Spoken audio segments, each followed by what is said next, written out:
Hello dear students.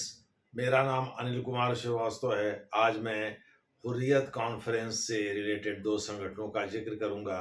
साथ ही थोड़ा जम्मू कश्मीर सरकार का भी जिक्र करूंगा जिसका नेतृत्व इस समय उमर अब्दुल्ला साहब कर रहे हैं, जो जम्मू कश्मीर नेशनल कॉन्फ्रेंस के नेता और फारूक अब्दुल्ला के बेटे हैं।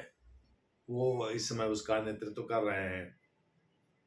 तो हम लोग उसका जिक्र करने जा रहे हैं। आज आप लोगों को पता होगा कि आजकल मैं करंट अफेयर्स का ही जिक्र ज़्यादा कर रहा हूँ। करंट अफेयर्स में इतने घटनाक्रम हो जा रहे हैं कि उनका जिक्र करना ज़रूरी है, जो यूपीएससी, स्टेट पीसीएस आदि के प्रीलिम्स के लिए ज़रूरी भी है और मुख्य परीक्षा के लिए भी ज़रूरी है। मैं जो चर्चा करता हूँ उसमें बहुत सारे तथ्य होते हैं। आप उन तथ्यों को बार बार वीडियो देख करके नोट भी कर सकते हैं। चलिए हम लोग अपनी चर्चा शुरू करते हैं। आप सभी लोगों को पता होगा, कुछ दिन पहले ministry of home affairs MHA ने Hurriyat conference, all party Hurriyat conference APHC, ये 9 मार्च 1993 को पीएके के रूप में अस्तित्व में आया था। लेकिन यानी पाकिस्तान, एपीएचसी पाकिस्तान के रूप में अस्तित्व में आया था। लेकिन फिर 31 जुलाई 1993 में ही 31 जुलाई को ये केवल APHC, all parties Hurriyat conference के रूप में अस्तित्व में आया।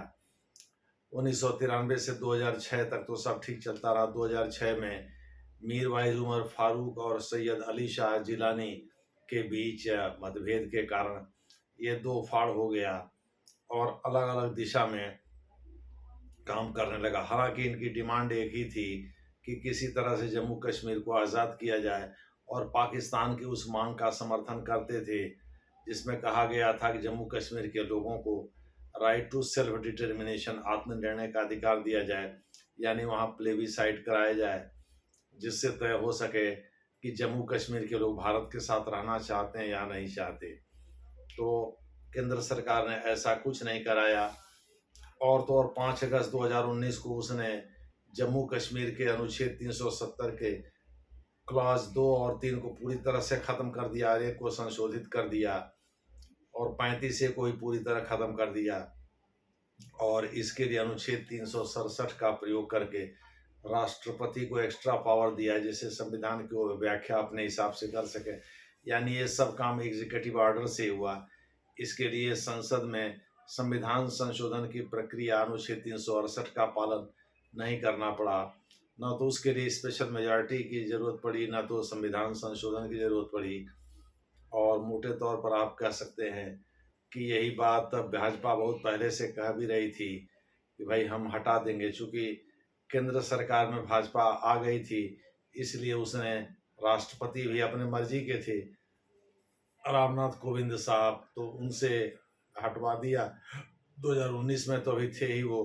2012 से 2017 तक तो बड़ौदा थे। 2019 में रामनाथ कोविंद ही थे, तो रामनाथ कोविंद से कह करके हटवा दिया इसको और अनुच्छेद 367 के तहत उनको एक्स्ट्रा पावर दे दिया। तो ऑल पार्टीज हुर्रियत कॉन्फ्रेंस के दो पूर्व संगठन हैं। एक है अवामी एक्शन कमेटी, जिसके अध्यक्ष मीर वाइज उमर फारूक हैं, जो कि चीफ क्लेरिक भी हैं, मुख्य मुफ्ती भी हैं जम्मू कश्मीर के। और दूसरे अली शाह, सैयद अली शाह जिलानी, सॉरी, वो तो उस फैक्शन के अध्यक्ष थे। दूसरे हैं अब्बास अहमद अंसारी, जो कि जम्मू कश्मीर इत्तेहादुल मुस्लिमीन के अध्यक्ष हैं। दूसरे शब्दों में, जिन दो संगठनों को एमएचए ने, मिनिस्ट्री ऑफ होम अफेयर्स ने बैन किया, उसमें एक है अवामी एक्शन कमेटी, जिसके अध्यक्ष मीर वाइज उमर फारूक हैं, और दूसरे के जो अध्यक्ष हैं वो हैं मोहम्मद अब्बास अंसारी। ये जम्मू कश्मीर इत्तेहादुल मुस्लिमीन के अध्यक्ष हैं, फाउंडर भी हैं। ये दोनों जो हैं वो शामिल थे ऑल पार्टी हुर्रियत कॉन्फ्रेंस में। 2006 में हालांकि इनके बीच मतभेद के कारण ये दो फाड़ में बट गया था। एक सैयद अली शाह जिलानी के नेतृत्व वाला हुर्रियत कॉन्फ्रेंस था, एक मीर वाइज उमर फारूक के नेतृत्व वाला हुर्रियत कॉन्फ्रेंस था। लेकिन फिर भी इनका उद्देश्य एक ही था।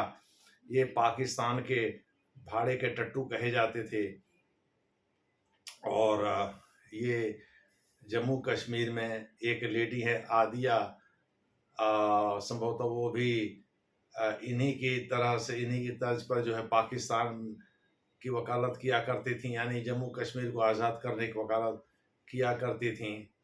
तो ये भी उसी तरह से, हुर्रियत का मतलब ही होता है इमेंसिपेशन, यानी मुक्ति या लिबरेशन, आज़ादी।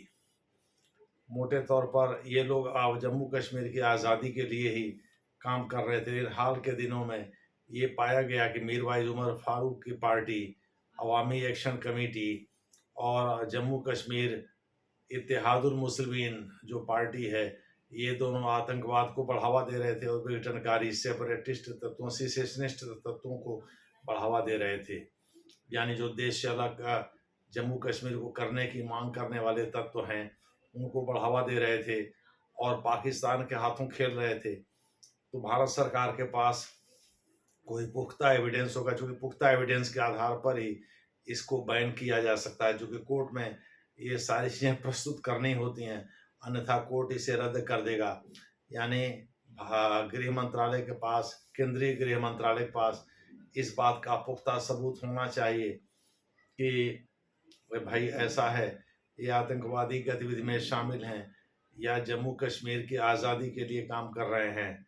ये पुख्ता एविडेंस होगा तभी जा कर के केंद्र सरकार का ऑर्डर, चाहे वो 5 साल के लिए हो, चाहे कभी किसी साल के लिए हो, इनको वैसे 5 साल के लिए किया गया है बैन, तो ये बैन केंद्र सरकार कर सकती है।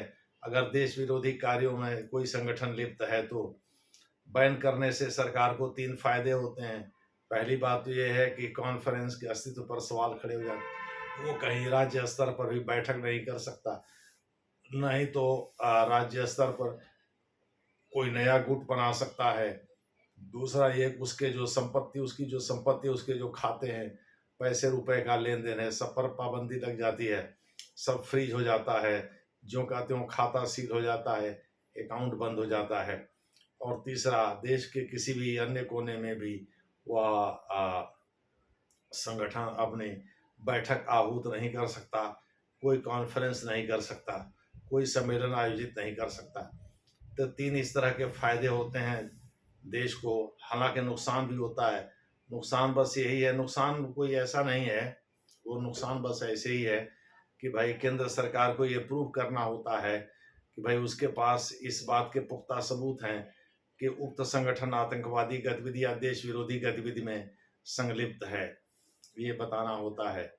आप सभी लोगों को पता है, मिनिस्ट्री ऑफ होम अफेयर्स ने अगर 5 साल के लिए इन पर पाबंदी लगाई है तो उसके पास पुख्ता सबूत होंगे जिसे कोर्ट में वो साबित कर सके कि उसकी पाबंदी सही है।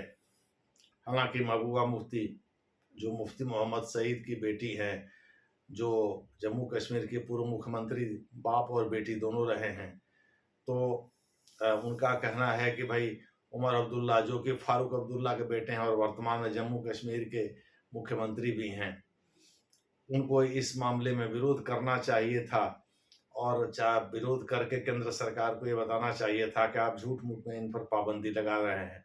खैर वो तो पॉलिटिकल बात हो जाएगी। उमर अब्दुल्ला साहब वैसे भी नरेंद्र मोदी बहुत तारीफ कर चुके हैं, वो बस ये अपेक्षा कर रहे हैं केंद्र सरकार से कि भाई जम्मू कश्मीर जो कि अभी यूनियन टेरिटरी है, उसके दर्जे को बढ़ा करके और पूर्ण राज्य का दर्जा प्रदान कर दिया जाए। बस वो यही चाहते थे, यही बात उन्होंने नरेंद्र मोदी जी से कहा भी, जो कि वहाँ एक सुरंग और सड़क का उद्घाटन करने पहुंचे हुए थे जम्मू कश्मीर में। तो मोटे तौर पर संभवतः गांदरबल का मामला था, उधर ही कहीं का मामला था जहाँ की वो सुरंग और सड़क का उद्घाटन करने पहुंचे हुए थे। उस दौरान उमर अब्दुल्ला साहब ये संबोधित कर रहे थे वहाँ जुटे हुए लोगों को, और प्रधानमंत्री श्री नरेंद्र मोदी को भी उन्होंने अपने अपने अपने वाणी में ये सब बातें कही थी।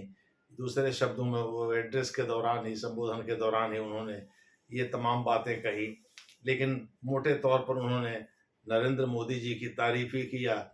इससे इस आर्टिकल को हवा भी लग गई कि भाई कहीं ऐसा तो नहीं है कि जम्मू कश्मीर नेशनल कॉन्फ्रेंस जो है एनडीए का हिस्सा बनने की सोच रहा है।